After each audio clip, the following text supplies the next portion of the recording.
One of the reasons that content often feels harder than it should be is because most people treat visuals like a vibe instead of a decision. And that's what we're going to talk about here on the Consistency Corner.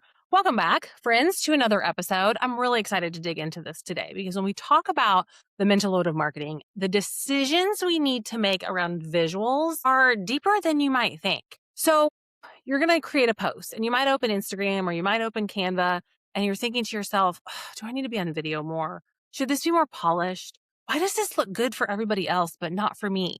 Why do these templates not work? Do these colors work okay?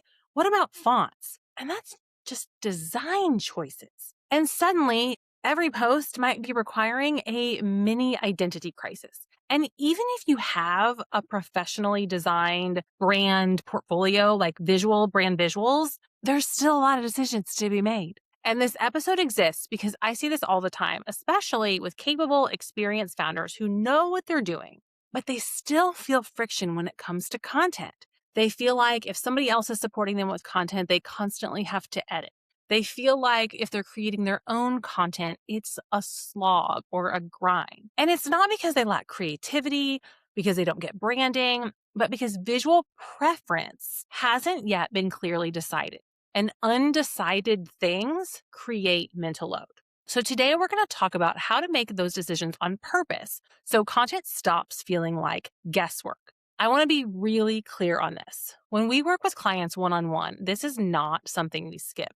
Before we create any posts, before anything is approved, before we even talk about cadence or platforms, we talk about visuals. So number one, we make sure everybody is on the same page with colors, fonts, brand guidelines. If they don't exist, we create them. If they do exist, we make sure everybody's on the same page. And then it comes to visual preferences that are maybe not always articulated in a brand guide. And these are visual preferences that might be your personal preference. They might be the preference of your audience. And it's the way your content is going to come together. So let's talk about this for a second. There's no universal formula for visual content. No perfect ratio, no aesthetic that you should have, no format that everyone must use. The right visual mix depends on three things. Number one, the brand. Number two, the team creating the content. And number three, the audience. And your job is not to copy what's working for someone else, but to make informed decisions based upon your reality. So I want to walk you through some of these decisions that I'm talking about. And we use this inside our visual mix framework. I don't want you to have to memorize them, but I just want you to think about this because these are some of the decisions. If you can make the decisions and document them and then use them as a guideline, content creation becomes faster and easier. So number one, your preference of video versus static. We know that video is powerful. We know that it expands reach quickly. It humanizes your brand. And it essentially is effective in growth seasons and launch windows, like especially effective then. But video also takes more energy, requires comfort on camera or creating strong B-roll or hiring someone to capture professional brand video. It takes a lot more energy in terms of editing. It isn't always sustainable week after week. While static content like carousels, graphics, text posts, and photos often can drive saves and shares and communicate frameworks clearly, and they might be easier to batch and repurpose, we know that their reach isn't always as strong. So it isn't necessarily about choosing one or the other, but it's deciding what role each plays in your strategy. If your video capacity is limited, we're going to adjust. If design capacity is strong, we might lean in there. So there are decisions that alone can remove so much friction. Now, when it comes to static images, a decision that we need to make is it text heavy or image heavy? So text heavy content is often fast to create, easy to share, and great for sharing thought leaderships, opinions, and points of view. Image heavy content can build lifestyle and credibility, strengthen brand identity, and can work really well for storytelling. Neither one is better.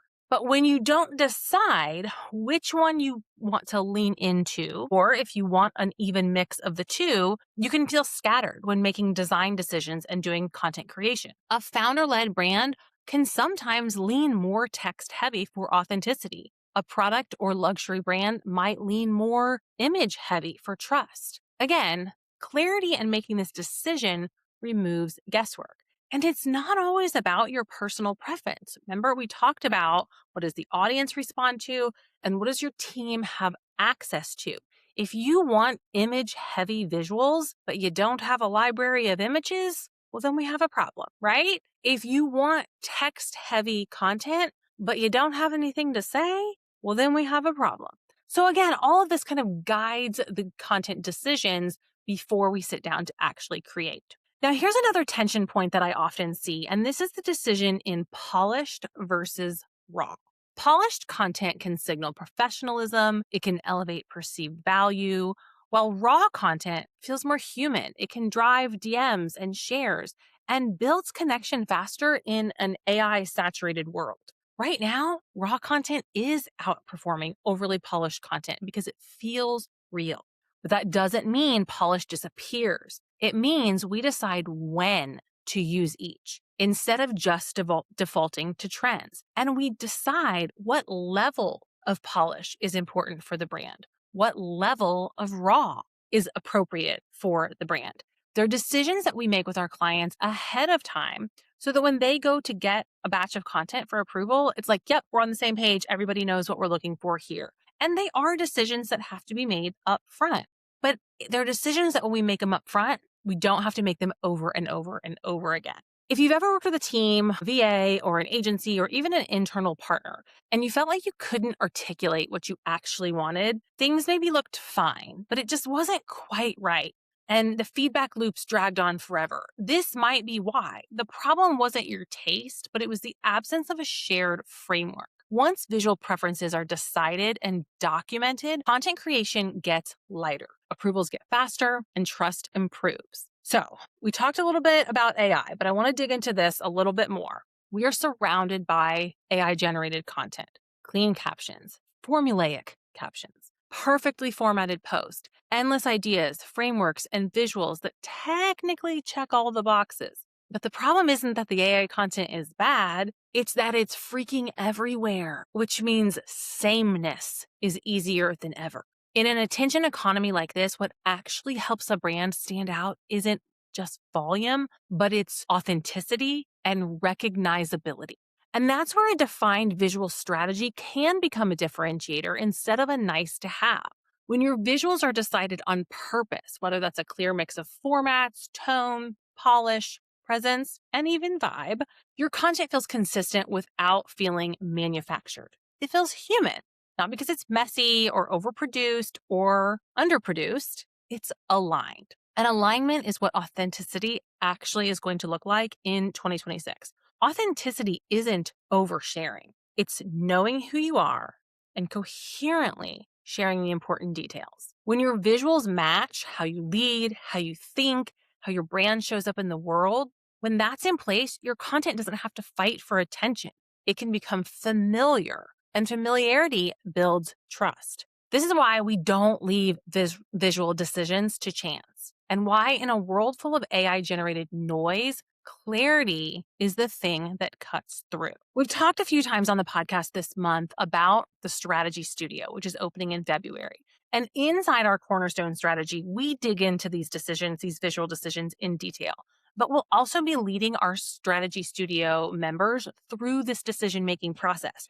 We're going to have conversations about visual style so that you know what you're looking for, so you can communicate it to a team member, a VA, AI, or even yourself when you're sitting down to create content.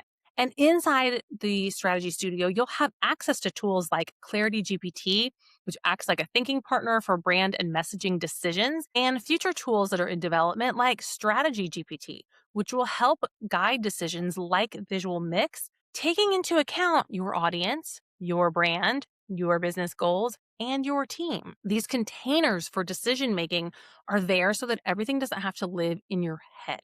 So, here's what I want your takeaway to be today.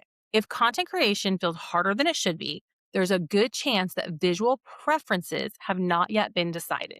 Not because you're doing it wrong, but because undecided things demand energy and they cause friction. You don't have to become a designer. You don't have to follow every trend, but you need a few clear decisions that guide everything else. And once those are in place, content becomes easier to batch. It starts feeling more aligned. It becomes more strategic, and the mental load actually lifts. If you have questions about visual preference, I freaking love talking about this stuff. So send me a DM on Instagram and let's chat about it. Let's talk about content styles because we didn't even get into like meme based content, quote based content, scripted video, B roll video, face to camera video. I mean, there's like probably 10 to 12 categories that it can feel like, oh my gosh, do I have to do all of these things? Or it can feel like I'm going to lean into one or two to make it easier, but I don't know what to do. Like, again, there's just more decisions to be made along with our visual preferences. So we define visual preferences first, which can then help us define content styles. So I could go down a rabbit hole of decisions to be made, which is what I love doing when we create cornerstone strategies for our clients. But I'm happy to talk about it in the DMs with you. So chat with me on Instagram. And if you're interested in learning more about the Strategy Studio and getting access to those thinking partner GPTs, you can check out the waitlist in the show notes and learn more about it when doors open in February. Thanks so much for being here and have a great rest of your day. See you in the next episode.